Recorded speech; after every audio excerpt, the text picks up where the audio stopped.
NATO के भीतर तुर्की अकेला ऐसा देश है जो अमेरिका के लिए गले की फांस बना हुआ है। यूक्रेन युद्ध को लेकर एक तरफ जहां तुर्की के राष्ट्रपति तैयब अर्दोआन ने खुलकर यूक्रेन का समर्थन किया और पुतिन को बातचीत की मेज पर लेकर आए, वहीं दूसरी तरफ गाजा युद्ध को लेकर तुर्की ने अमेरिका और इजराइल के खिलाफ मोर्चा खोल दिया है।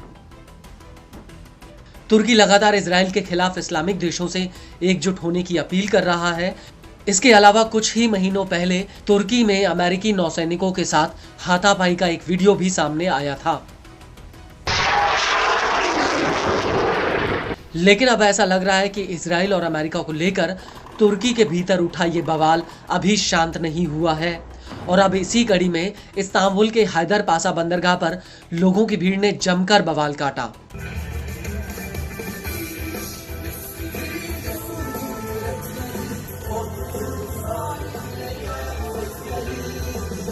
जिसका वीडियो सोशल मीडिया पर वायरल हुआ है।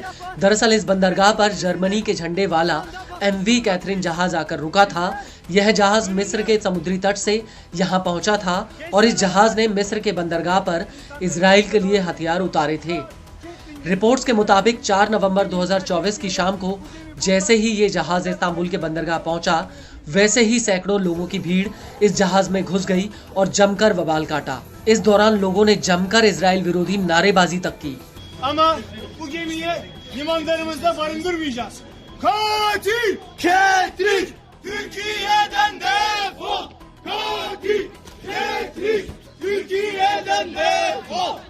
मीडिया रिपोर्ट्स के मुताबिक इस जहाज पर करीब 8 कंटेनर थे, जिनमें 1.5 लाख किलो RDX था, जिसे मिस्र के अलेक्जेंड्रिया बंदरगाह पर उतारा गया था। रिपोर्ट्स के मुताबिक ये जहाज इजराइल की मिलिट्री कंपनी इल्बिट सिस्टम के लिए RDX लेकर गया था। गौर करने वाली बात यह है कि इल्बिट सिस्टम इजराइल की सबसे बड़ी मिलिट्री इंडस्ट्री है।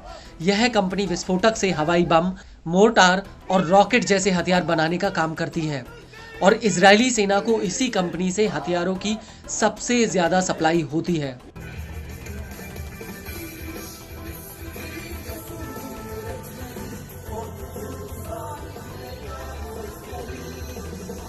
रिपोर्ट्स के मुताबिक MV कैथरीन जहाज को मजबूरी में मिस्र के अलेक्जेंड्रिया बंदरगाह पर अपना लंगर डालना पड़ा था, क्योंकि माल्टा, अंगोला और नामीबिया जैसे देशों ने उसे अपने यहाँ पर रुकने नहीं दिया। यहाँ तक पुर्तगाल ने भी उससे अपना झंडा लगाकर आगे बढ़ने से मना कर दिया था और इसी वजह से MV कैथरीन को जर्मनी का झंडा लगाकर आगे बढ़ना पड़ा। लेकिन गाजा युद्ध के बीच मिस्र अपने बंदरगाह पर इजरायली जहाज को रुकने और दूसरी तरफ जाने की परमिशन दे रहा है।